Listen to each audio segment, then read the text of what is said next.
Hi, my name is Kenneth WAJDA and I'm a professional photographer here in Colorado. And I like to shoot film as well as digital. Digital is good for commercial, but film is my passion and my love. So there was a local guy on Craigslist advertising old viewfinder cameras is what he called them, and some old film cameras. And I had no idea what he had, and I said, I'll go take a look. And he was actually up in the mountains just about 6 miles north of here. So I'm like, okay, I'll take a ride up.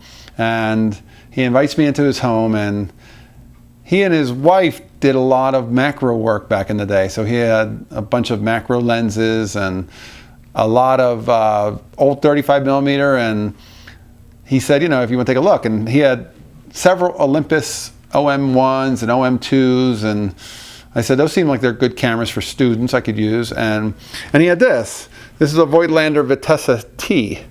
And this actually had interchangeable lenses. So they had made one Vitessa which had these little barn doors and the lens would collapse inside the body, but this one doesn't do that. This one, the lens stays out.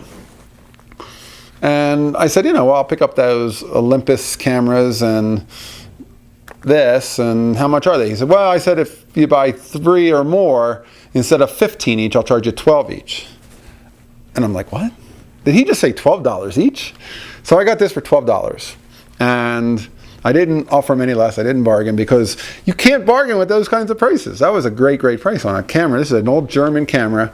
I've since researched it, and people talk well of the lenses for it. It's got a 52.8 on it, color scope bar, and I'm anxious to shoot some film with it, but sometimes, because there are a lot of cameras in my collection, there's not time to shoot all of them, and some of them sit with film in them for a little while, and the Leicas tend to be my go-to, certainly, and this will be a fun one to shoot though. The Vitessas have this crazy little plunger. So what you do is you shoot and then you plunge, and that advances the film to the next one.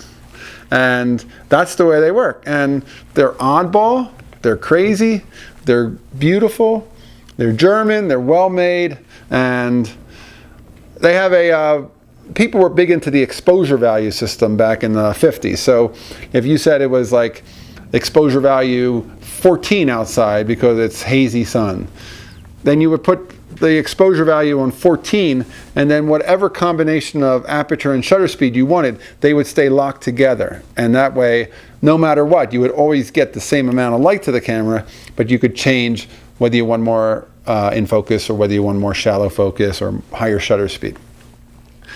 It's a crazy little old camera, and it has this great little leather case. It's all just in such fine condition. And these are the kind of bargains that are out there.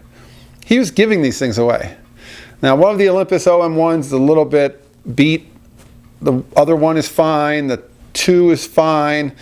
Even the beat one I took for $12 because it has a 51.8 on it. That's a good lens. And it doesn't not work. It just looks bad, but so. And one of them came with a Vivitar 55 macro lens, which is a true 1-to-1 lens. That was included for $12. And he just had like a lot of gear that you would say, this stuff cannot go into the landfill. And he had no idea what to do with it or if anybody would even want it. And this one was like a real gem. So when you want to get back to work, I guess, you put your plunger down, close her up.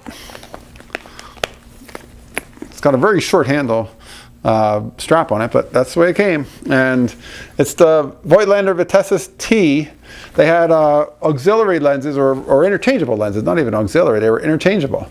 There was a 35, I think there was a short telephoto, and I think you can still pick those up, but I would never do it. I'll just use the 50 that's on it. And again, people say well of that lens and that it's a good performing lens, so I'll be interested to see what it does when I get a raw film through it. All right, that's today's photography talk. If you're enjoying these, hit the subscribe button and I'll bring you some more stories of my adventures in film photography. Thanks so much for watching.